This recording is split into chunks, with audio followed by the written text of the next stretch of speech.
Hello guys, I am Saurabh Singh और आज हम लोग क्लास स्टार्ट करने जा रहे हैं जो कि है टॉम थियरी ऑफ मशीन।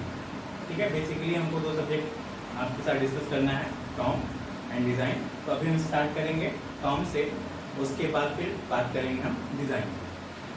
तो बात करते हैं पहले हम कि थियरी ऑफ मशीन होती क्या है, थियरी ऑफ मशीन हम करते क्या है। तो जहाँ तक आपको इसी नाम से स्पष्ट है कि ये जो नाम है हमारा है मशीन की थियरी, मशीन का सिद्धांत, अर्थात मशीन का जो प्रिंसिपल है, किस प्रिंसिपल पे वो कार्य करता है, क्या इफेक्ट होता है उसके पीछे, उन सब चीज़ों के बारे में इसे हम जानेंगे। ठीक है, तो बढ़ते हैं। अगर इसके हम सब्जेक्ट से, इसकी नेम से इंट्रो करें कि ये होता क्या है, बेसिकली इसके अंतर्गत हम मशीन अंगों पे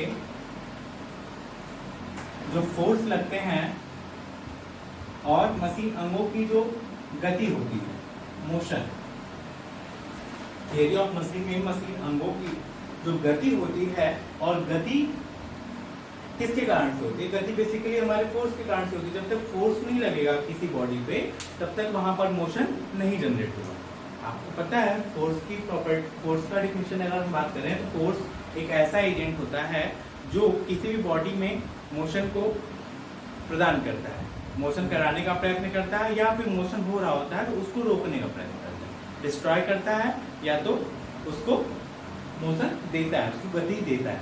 ठीक है, तो फोर्स और मोशन ये दोनों एक दूसरे के पूरक हैं। ठीक है, तो पहले मशीन पार्ट में वो मोशन कौन सा हो रहा है और मोशन हो रहा है तो किस वजह से हो रहा है, उस फोर्स की स्टडी, तो इन दोनों की स्टडी हम करेंगे इस थियरी ऑफ मशीन में। यही हमारा इस टॉम का इंट्रो है, इस सब्जेक्ट का इंट्रो है। ठीक है, ठीक है, तो आइए चलते हैं हम आगे इसके डिफिनेशन की तरफ। इसका डिफिनेशन क्या होगा, तो डिफिनेशन के बारे में बात करें तो थियरी ऑफ मशीन, मशीनों का सिद्धांत एक ऐसा विषय है, मशीनों का सिद्धांत एक ऐसा विषय है जिसके अंतर्गत मशीन अंगों में होने वाली गति, मशीन अंगों में होने वाली गति तथा उन पर लगने वाले बलों, मशीन अंगों में होने वाली गति तथा उन पर लगने वाले बलों का अध्ययन किया जाता है। एक बार फिर से हम रिपीट करते हैं, थियरी ऑफ मशीन एक ऐसा विषय है, मशीनों का सिद्धांत एक ऐसा विषय है जिसके अंतर्गत मशीन अंगों में होने वाली गति तथा उन पर लगने वाले बलों का अध्ययन किया जाता है। क्लियर? इसके बाद बात करें हम इसके ब्रांचेस के बारे में। नेक्स्ट आता है हमारा इसका ब्रांच, इसकी शाखाएं, थियरी ऑफ मशीन का डिवीजन। थियरी ऑफ मशीन को जो डिवाइड किया गया है, बेसिकली इसको दो पार्ट्स में डिवाइड किया गया है। थियरी ऑफ मशीन का जो डिवीजन है वो बेसिकली दो प्रकार से, एक जो है वो काइनेमैटिक्स ऑफ मशीन और दूसरा है डायनामिक्स ऑफ मशीन। काइनेमैटिक्स अर्थात शुद्ध गतिकी, डायनामिक्स मीन्स गतिकी। अब यहां पे डायनामिक्स के भी दो ब्रांच हैं, डायनामिक्स को पुनः डिवाइड किया गया, एक काइनेटिक और दूसरा स्टैटिक्स। ठीक है, तो थियरी ऑफ मशीन के हमारे इसके इस पूरे सब्जेक्ट को दो भागों में बांटा गया। पहला हमारा है काइनेमैटिक्स ऑफ मशीन और दूसरा है डायनामिक्स ऑफ मशीन। और डायनामिक्स को फिर दो पार्ट में बांटा गया, जिसको पहला नाम दिया गया काइनेटिक्स और ये दूसरा स्टैटिक्स। ये चीज आप काइनेमैटिक्स, डायनामिक्स, काइनेटिक्स और स्टैटिक्स के बारे में मैकेनिक्स में थोड़ा बहुत जानते होंगे, पढ़े होंगे। इसको हम थोड़ा सा यहाँ पे डिटेल में बता देते हैं आपको। इसका मतलब है शुद्ध गतिकी, नाम से स्पष्ट है, शुद्ध गतिकी अर्थात शुद्ध रूप से गति। इसमें केवल और केवल मशीन पार्ट्स जो हैं, मशीन अंग जो हैं, उनकी गति के बारे में अध्ययन करेंगे। ये नहीं पढ़ेंगे हम इस इस सब्जेक्ट में, मतलब इस पार्ट में, थियरी ऑफ मशीन के इस पार्ट में हम ये नहीं पढ़ेंगे कि वो गति किस कारण से हो रही है या गति का कॉज क्या है। गति के कारण के बारे में हम नहीं सोचेंगे, सिर्फ ये सोचेंगे कि गति हो रही है तो किस प्रकार की गति हो रही है, बस। बहुत प्रकार की गति आपने पढ़ी है, सरल रेखीय गति, परवलयाकार गति, ठीक है। ये बेसिकली 2 प्रकार की हैं। बाकी आप जब पढ़ेंगे कैम फॉलोअर हो गया या फिर कई सारे लिंक में जब मैकेनिज्म पढ़ाएंगे तो वहां पर टाइप्स ऑफ मोशन मिलेंगे, उनको हम डिस्कस करेंगे वहां, ठीक है। इसमें हमको केवल और केवल गति के बारे में जानना है कि गति होती क्या है, गति किस प्रकार की उस अंग की गति हो रही है। मशीन अंग है, अगर उसमें गति हो रही है तो वो किस प्रकार से हो रही है। दूसरा है हमारा डायनामिक्स। डायनामिक्स, इसमें हम पढ़ेंगे बल के बारे में, cause of motion. Cause of motion मतलब गति का कारण। गति का कारण क्या होता है, बल होता है। तो बल की जो गति, बल की जो पढ़ाई करेंगे वो डायनेमिक्स ऑफ मशीन कहलाएगी। थियरी ऑफ मशीन के 2 पार्ट्स, पहला काइनेमेटिक्स ऑफ मशीन, दूसरा dynamics of machine. Kinematics of machine में हम पढ़ेंगे स्पीड या मोशन के बारे में, मशीन पार्ट्स के मोशन के बारे में पढ़ेंगे। और डायनामिक्स ऑफ मशीन में हम फोर्स के बारे में पढ़ेंगे, कॉज ऑफ मोशन। फोर्स को क्या कहेंगे, कॉज ऑफ मोशन, अर्थात गति का कारण, जिसके कारण से हमारी गति हो रही है वो है हमारा कॉज ऑफ मोशन, जिसको हम कहेंगे फोर्स। और फोर्स को फिर यहाँ पे डायनामिक्स को 2 भाग में बांटा गया। इसी फोर्स की स्टडी को हमने 2 पार्ट में बांट दिया। पहला हमारा है काइनेटिक्स और दूसरा हमारा है स्टैटिक्स। स्टैटिक्स मतलब स्थिर और काइनेमेटिक्स मतलब गति, ठीक है। अर्थात यहां पे हम बात करेंगे इनर्शिया फोर्स की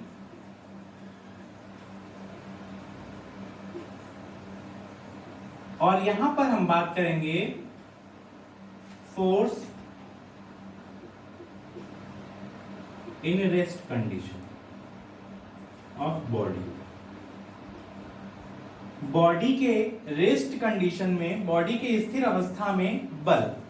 और यहां पर हम बात करेंगे इनर्शिया फोर्स, अर्थात इनर्शिया फोर्स का मतलब यह है जब तक गति नहीं होगी तब तक जड़त्व वहां पर अपना प्रभाव नहीं दिखाएगा, जब गति होगी तभी जड़त्व हमारा अपना इफेक्ट दिखाएगा, ठीक है। तो यहां पर हमारे डायनामिक्स के 2 ब्रांच, पहला काइनेटिक्स और दूसरा हमारा स्टैटिक्स। काइनेटिक्स में किसकी बात करेंगे हम, इनर्शिया फोर्स की, जड़त्व बल की। अर्थात इसके अंदर जो पढ़ाई की जाएगी वो इनर्शिया फोर्स की जाएगी, या फिर दूसरे शब्दों में कह सकते हैं कि किसी पिंड के या किसी मशीन अंग की गतिशील अवस्था में उस पर लगने वाले बलों का जो हम विश्लेषण करेंगे वो हमारा कहलाएगा काइनेटिक्स। और उस मशीन बॉडी की या किसी मशीन बॉडी की स्थिर अवस्था में, रेस्ट कंडीशन में उस पर लगने वाले बलों का जो विश्लेषण करेंगे उसको हम कहेंगे स्टैटिक्स। तो ये हमारा हो गया डायनामिक्स, जिसमें हम फोर्स की स्टडी करेंगे, और ये हो गया हमारा काइनेमेटिक्स, जिसमें हम मोशन की स्टडी करेंगे, ठीक है। I think clear. तो अभी तक हमने थियरी ऑफ मशीन में, अभी इंट्रो हमारा चल रहा है, थियरी ऑफ मशीन में हमने पढ़ा डेफिनेशन, क्या डेफिनेशन होता है इसका, थियरी ऑफ मशीन क्या होता है, उसके बारे में जाना। उसके बाद दूसरा हमने पढ़ा था ब्रांचेस, जिसके बारे में मैंने ब्रीफ में डिस्कस किया था। अभी यहाँ पर हम इन सबके डिफिनेशन लिखाएंगे। अभी ये बारी बारी से हम सारे के डिफिनेशन बताएंगे और उनको हम नोट कर लीजिएगा, ठीक है। तो ब्रांचेस में पहला है हमारा शुद्ध गतिकी, kinematics, kinematics of machine. Heading डाल लीजिए काइनेमेटिक्स ऑफ मशीन, और उसमें हम लिखेंगे कि थियरी ऑफ मशीन की वह शाखा, थियरी ऑफ मशीन की वह शाखा जिसके अंतर्गत मशीन अंगों में होने वाली, थियरी ऑफ मशीन की वह शाखा जिसके अंतर्गत मशीन अंगों में होने वाली गति का अध्ययन किया जाता है। मशीन अंगों में होने वाली गति का अध्ययन किया जाता है, परंतु उस गति के कारण का अध्ययन नहीं किया जाता है। थियरी ऑफ मशीन की वह शाखा जिसके अंतर्गत मशीन अंगों में होने वाली गति का अध्ययन किया जाता है, परंतु उस गति के कारण का अध्ययन नहीं किया जाता है। उसे शुद्ध गतिकी कहते हैं, उसे शुद्ध गतिकी कहते हैं। क्लियर? इसमें जो हम डील करेंगे वो होगा सिर्फ और सिर्फ प्योर मोशन, शुद्ध रूप से मोशन का। और वो मोशन किसका होगा? उस मशीन बॉडी का, जिस मशीन बॉडी की हम बात कर रहे हैं। दूसरा ब्रांच है हमारा डायनामिक्स, गतिकी।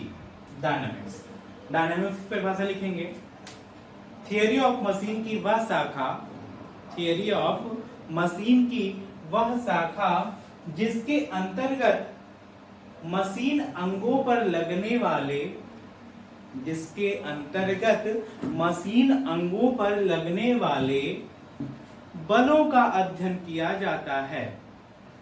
थियरी ऑफ मशीन की वह शाखा जिसके अंतर्गत मशीन अंगों पर लगने वाले बलों का अध्ययन किया जाता है, वह गतिकी कहलाता है, डायनामिक्स ऑफ मशीन कहलाता है।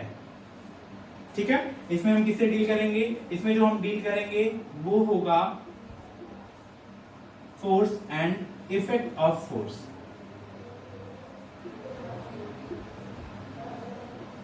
अब बल आएगा तो बल का क्या प्रभाव होगा, उसके बारे में हम यहाँ पर डिस्कस करेंगे।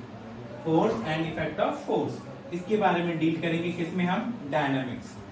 ठीक है? अब डायनामिक्स को फिर दो सब डिवीजन में बांटा गया था, जिसके दो ब्रांच थे। पहला था हमारा स्टैटिक, या जिसको हिंदी में कहते हैं स्थैतिकी।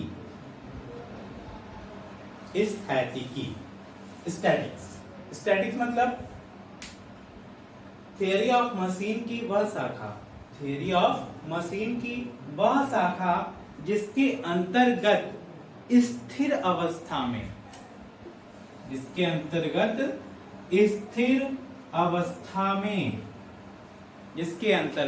स्थिर अवस्था में मशीन अंगों पर लगने वाले बलों का अध्ययन किया जाता है। स्टैटिक्स अर्थात थियरी ऑफ मशीन की वह शाखा जिसके अंतर्गत स्थिर अवस्था में, रेस्ट कंडीशन में मशीन अंगों पर लगने वाले बलों का अध्ययन किया जाता है, उसे स्टैटिक्स ऑफ मशीन कहते हैं, या स्थैतिकी ऑफ मशीन, मशीनों की स्थैतिकी कहते हैं। क्लियर? और नेक्स्ट एंड लास्ट काइनेटिक्स, गतिक में हम क्या बोलेंगे? यहाँ पर मैंने रेस्ट कंडीशन की बात की, यहाँ पर हमने बताया था अभी आपको थोड़ी देर पहले इनर्शिया फोर्स। और इनर्शिया फोर्स क्या होता है? वो जब तक गति नहीं होगी तब तक इनर्शिया नहीं उपजेगा। जब तक उसकी स्थिति में, कोई भी मशीन अंग है उसकी स्थिति में परिवर्तन नहीं होगा तब तक वहां पर इनर्शिया फोर्स नहीं उपजेगा। ठीक है? तो काइनेमेटिक्स में आते हैं, तो इसकी काइनेमेटिक्स ये है और ये काइनेटिक्स। काइनेटिक्स में लिखते हैं थियरी ऑफ मशीन की वह शाखा, मशीनों के सिद्धांत की वह शाखा जिसके अंतर्गत, थियरी ऑफ मशीन की वह शाखा जिसके अंतर्गत गतिशील मशीन अंगों, जिसके अंतर्गत गतिशील मशीन अंगों पर लगने वाले बलों तथा उनके प्रभावों का अध्ययन किया जाता है। थियरी ऑफ मशीन की वह शाखा जिसके अंतर्गत गतिशील अवस्था में मशीन अंगों पर लगने वाले बलों तथा उनके प्रभावों का अध्ययन किया जाता है। ठीक है? तो हम काइनेटिक्स की बात कर रहे थे, और काइनेटिक्स हमारा क्या था? इसमें थियरी ऑफ मशीन की वह शाखा, थियरी ऑफ मशीन की वह शाखा जिसके अंतर्गत गतिशील अंगों पर लगने वाले बल तथा उनके प्रभाव के बारे में अध्ययन किया जाता है। यहां तक मैंने लिखा दिया था, अब इसके आगे कंटिन्यू करेगा। दूसरे शब्दों में पैराग्राफ चेंज करके, दूसरे शब्दों में थियरी ऑफ मशीन की वह शाखा जिसके अंतर्गत थियरी ऑफ मशीन की वह शाखा जिसके अंतर्गत मशीन अंगों के इनर्शिया फोर्स, जड़त्व बल, मशीन अंगों के इनर्शिया फोर्स के बारे में अध्ययन किया जाता है, उसे काइनेटिक्स कहते हैं। उसे काइनेटिक्स ऑफ मशीन कहते हैं। ये हो गया हमारा डिफिनीशन। और दूसरा हमारा ब्रांचेस हमने पढ़े इसके थियरी ऑफ मशीन के बेसिकली दो ब्रांच, पहला काइनेमेटिक्स ऑफ मशीन, दूसरा डायनामिक्स ऑफ मशीन। फिर डायनामिक्स के फिर सब डिवीजन किए गए, दो स्टैटिक्स ऑफ मशीन और दूसरा काइनेटिक्स ऑफ मशीन। ठीक है, एक बार ब्रीफ में, काइनेमेटिक्स मतलब शुद्ध गति, deal with pure motion. Dynamics deal with force and effect of force. इन दोनों में बेसिक डिफरेंस यही है, यहाँ पर सिर्फ और सिर्फ गति की बात की जाएगी और यहाँ पर सिर्फ और सिर्फ बल की बात की जाएगी। यहाँ पर किसी प्रकार की गति की बात नहीं की जाएगी। ठीक है, बलों के संतुलन, बलों का क्या प्रभाव होगा, वो किस प्रकार से हार्म करेगा मशीन पार्ट्स को, वो। और इसको फिर से सब डिवाइड किया गया। अब यहाँ फोर्स है तो फोर्स के दो कंडीशन हो गए, एक रेस्ट कंडीशन में और दूसरा हमारा डायनामिक कंडीशन में। आपने रेस्ट कंडीशन में मैकेनिक्स में बलों का संतुलन पढ़ा होगा। स्थिर अवस्था में कोई बॉडी है, उसका एफबीडी बनाते थे हम, फ्री बॉडी डायग्राम।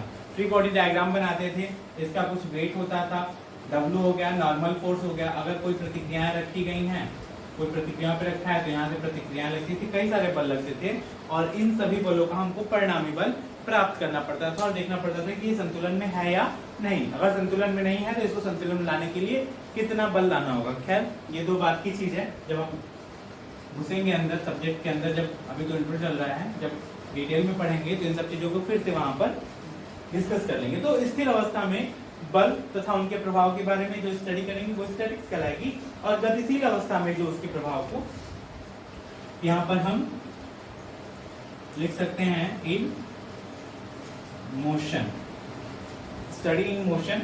गतिशील अवस्था में उस पर जो बल लगते हैं या इसी को कहते हैं शॉर्ट में, अगर एक ही शब्द में बोले तो इनर्शिया फोर्स। इनर्शिया फोर्स की जो स्टडी करेंगे वो हमारी काइनेटिक्स कहलाएगी। ठीक है, तो हमने अभी दो पॉइंट किए कवर, डेफिनेशन, दूसरा ब्रांच। अब तीसरा है हमारा स्कोप। इसको बस जानना है आपको, स्कोप क्या है इसका, थियरी ऑफ मशीन का। बेसिकली इसकी आवश्यकता ही हमको क्यों पड़ी, थियरी ऑफ मशीन की आवश्यकता ही हमको क्यों पड़ी, उसका कार्य क्षेत्र क्या है, विषय क्षेत्र क्या है, स्कोप क्या है, उसके बारे में जानना है। ठीक है, स्कोप की बात करें यदि हम, तो सबसे पहले आपको कोई कार्य करना है। ठीक है, तो आप उस कार्य को क्या करते हो कि जल्दी करने के लिए सोचते हो कि ये कार्य हमारा जल्दी से जल्दी खत्म हो जाए। उस कार्य के लिए यदि हम उसको किसी युक्ति का या किसी ऐसी डिवाइस का प्रयोग करें जिससे वो हमारा इजी हो जाए, कार्य कम समय में हम उसको कर लें। ठीक है, कम एनर्जी लगाएं, ज्यादा वर्क मिल जाए हमको। ठीक है, और दूसरी चीज हमारा समय भी बचे। तो उसके लिए हम इसका किसी चीज को चुनेंगे, किसी डिवाइस का चयन करेंगे और उस डिवाइस के बारे में स्टडी की जाएगी। वो डिवाइस, और यहाँ पर वो डिवाइस है, बार बार आपके सामने आ रही है, मशीन। मशीन आ रही है बार बार, अर्थात किसी कार्य को करने के लिए हम एक मशीन को चुनेंगे। तो मशीन को जब चुने आप, तो उसके पास मशीन में कितने पार्ट्स होंगे, मशीन में कितने पार्ट्स होंगे, कौन कौन से पार्ट्स मशीन में होंगे, उनका चयन करेंगे आप। सबसे पहले तो ये चुनेंगे कि वो मशीन हमारा पहला जो है, वो मशीन का कार्य क्या होगा, वो मशीन से हम कौन सा कार्य करेंगे, उस मशीन का कार्य क्या होगा, वो किस पर्पज के लिए प्रयोग में लाई जाएगी, उस मशीन से हम कौन सा कार्य कर सकते हैं, वो चीज। तो सबसे पहले हम डिफाइन ज्ञात करेंगे कि वर्क क्या होगा, उसका मशीन का वर्क क्या है। दूसरा, अब मशीन का हमको कार्य पता चल गया, अब उस कार्य को करने के लिए कौन कौन से पार्ट्स चाहिए। ठीक है, कौन कौन से पार्ट्स चाहिए। अब मशीन हमने चुन लिया कि हमको ये कार्य करना है, तो ये मशीन लगेगी और उस मशीन में अब कितने कितने पार्ट्स चाहिए, कौन कौन से पार्ट्स होने चाहिए।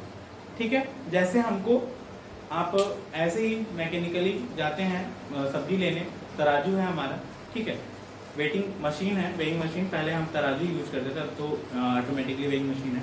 ठीक है, तो तराजू जो हम लेते थे उसके लिए हमको क्या चाहिए, दो पलेटे चाहिए, मतलब तराजू चाहिए, उसके बाद फिर भार चाहिए जिससे हम मेजरमेंट ले सकें। ठीक है, जिससे हम कंपेयर कर सकें चीजों को। तो ये सब चीज हो गए, ये पार्ट्स हो गए उसके। अब तराजू में आप देखेंगे तो ये हमारा चेन होता है, चेन से ये हमारा पलड़ा जुड़ा होता है, फिर यहाँ पर लीवर होता है जो उसके ये जो लीवर है ये इंडिकेट करता है हमारा इन दोनों के बीच में बैलेंसिंग सही है या नहीं। तो ये कई पार्ट्स हो गए इसके, एक पार्ट ये हो गया चैन हो गया, दूसरा ये प्लेट हो गया या पलड़ा हो गया जिसमें हम रखते हैं, ये लीवर हो गया, ठीक है, दूसरा प्लेट हो गया, पलड़ा हो गया, चेन हो गया। तो ये कई सारे पार्ट्स हो गए, ये सिंपल सा एग्जांपल दिया मैंने। या फिर ऐसे ही यही है हमारा, ये मार्कर ही है, ठीक है, मार्कर में ये हमारा कैप हो गया, ठीक है, ये लीड हो गई इसकी, उसके बाद ये इसका बॉडी हो गया जिसके अंदर हम इंक डालते हैं, ठीक है। तो ये इसके पार्ट्स हो गए। और इस पार्ट्स में तीसरी चीज आती है, उसमें यदि मोशन है, पार्ट्स में मोशन है या नहीं, मोशन है तो जरूर बल भी होगा, बिना बल के तो गति आएगी नहीं, ठीक है। तो सबसे पहले हमने क्या देखा, मशीन, इसका जो स्कोप है थ्योरी ऑफ मशीन का, सबसे पहले मशीन किस कार्य के लिए, किस पर्पज के लिए प्रयोग में लाया जा रहा है, दूसरा उस मशीन के पार्ट्स कौन कौन से होंगे, कितने पार्ट्स होंगे, और वो पार्ट्स होंगे तो उनमें गतियां होंगी या नहीं होंगी, ठीक है, गतियां होंगी तो बल का प्रभाव पड़ेंगे, अगर गतियां नहीं होंगी, स्थिर कंडीशन में है, तब भी वहां पर कोई बल का प्रभाव आएगा, उसको भी पढ़ेंगे आप, ठीक है। गति को पढ़े, गति के बाद बल को पढ़े। अब बल गति के लिए है तो हम आएंगे काइनेटिक्स में, और गति नहीं है, स्थिर कंडीशन में है तो फिर हम आएंगे स्टैटिक्स में। तो ये तीन चीज हो गए हमारे बेसिकली टर्म के, ठीक है। अब ये गति के बाद अब उस पे गति के बाद बल लगा, अब बल के बाद आपके सामने सेकेंड ईयर में एक टर्म आया होगा स्ट्रेस, प्रतिबल, ठीक है। अगर हम बात करें स्ट्रेस की, इसको हम लिख सकते हैं F is equal to P/K, जहां पे ये क्या है, ये हमारा स्ट्रेस है, स्ट्रेस इज इक्वल टू बल बटा क्षेत्रफल, stress is equal to force, ठीक है, ये है हमारा। अब बल आया है तो बल उसमें क्या पैदा करेगा, प्रतिबल, मतलब वो जो बॉडी है उसके जो इंटरनल मॉलिक्यूल्स हैं वो उस बल का क्या करेंगे, विरोध करेंगे। बल का जब विरोध करेंगे तो उसके साइज में डिफॉर्मेशन होगा, स्ट्रेन आएगा, विकृति होगी। जब विकृति होगी तो वहां पर उपजेगा हमारा आंतरिक प्रतिरोधी बल, जिसे हम कहते हैं स्ट्रेस, इंटरनल रेजिस्टिव फोर्स, ये जनरेट होगा। अब ये जब जनरेट होगा तो वो बॉडी हमारी, उस पर बल लगेगा और उसकी एक लिमिट होगी, वो एक सर्टेन लिमिट तक ही बल को सहन करेगा। अगर उससे ज्यादा लोड की मात्रा बढ़ाएंगे या बल की मात्रा को बढ़ाएंगे तो वो हमारा फेल कर जाएगा। तो उसकी बात करेंगे हम इस बॉडी के साइज की, मशीन पार्ट्स के साइज की, ठीक है, मशीन पार्ट्स के साइज की बात करेंगे। तो ये जो होगा, ये टर्म हमारा आ जाएगा डिजाइन का। ये जो हम पढ़ेंगे वो हम पढ़ेंगे डिजाइन में, ठीक है। तो टर्म जो है हमारा, बस हमको टर्म में तीन चीज कवर करनी है। पहला, हमारा उस मशीन का पर्पस क्या है, पर्पस जान गए तो उसमें कौन कौन से पार्ट्स लगेंगे, कितने पार्ट्स होंगे, कितने नंबर ऑफ लिंक होंगे, लिंक में मोशन होगा या नहीं होगा, अगर मोशन है तो फोर्स का क्या इफेक्ट है, वहां पर फोर्स किस प्रकार से प्रभावित कर रहा है, अगर मोशन नहीं है तब फोर्स का क्या प्रभाव है, वहां पर दोनों चीजों की स्टडी हम करेंगे, गतिशील अवस्था में नहीं, और जब वो स्थिर रेस्ट कंडीशन में है तब दोनों जब स्टडी करने के बाद जब वहां बल आया तो जाहिर सी बात है बल होगा तो प्रतिबल भी होगा, प्रतिबल होगा। तो यहाँ पर एक टर्म है एरिया, और ये एरिया यदि हम सर्टेन रखें, उसका क्षेत्रफल यदि हम सही रखें तो वो जो स्ट्रेस है उसमें उपजने वाला जो प्रतिबल है उसको हम कंट्रोल कर सकते हैं, मतलब उसकी मात्रा को बढ़ा या घटा सकते हैं, उसके जो इंटरनल रेजिस्टिव फोर्स है या बल सहन करने की जो क्षमता है उसको हम इम्प्रूव कर सकते हैं। और वो चीज कहाँ पे आएगी, हम डिजाइन में पढ़ेंगे, मशीनों की डिजाइन। तो मशीनों की डिजाइन करने के लिए हमको सबसे पहले थियरी ऑफ मशीन मतलब मशीन अंगों पे जो बल लग रहे हैं उसके बारे में जानना जरूरी है। इसीलिए आज मैंने टॉम स्टार्ट किया है, थियरी ऑफ मशीन स्टार्ट किया है। इसके बारे में कुछ नॉलेज प्राप्त कर लेंगे, तब हम बढ़ेंगे डिजाइन की तरफ। यहाँ पे जब तक ये आइडिया नहीं लगेगा हमको, तब तक डिजाइन करने में उतना मजा नहीं आएगा। तो अभी हम पढ़ेंगे टॉम के बारे में, टॉम के बाद फिर डिस्कस करेंगे डिजाइन पे। तो आपको बेसिकली थियरी ऑफ मशीन का मैंने यहाँ पर एक डिफिनेशन बताया और दूसरा उसकी शाखाएं बताई,